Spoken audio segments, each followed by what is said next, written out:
వేదన చూడలేని కన్నులు ఏలను సిలువలో యేసుని రోదన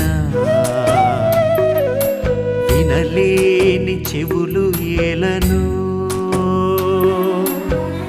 పాపములు ఒప్పుకోని పెదవులేలను మారు మనసు పొందని హృదయమేలను బొమ్మలా దేవుడు నిన్ను నిర్మించలేదు మనిషిగా దేవుడు నిన్ను సృష్టించలేదు మారు మనసు పొందకపోతే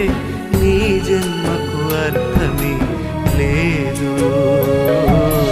నీ జన్మకు అర్థమే లేదు.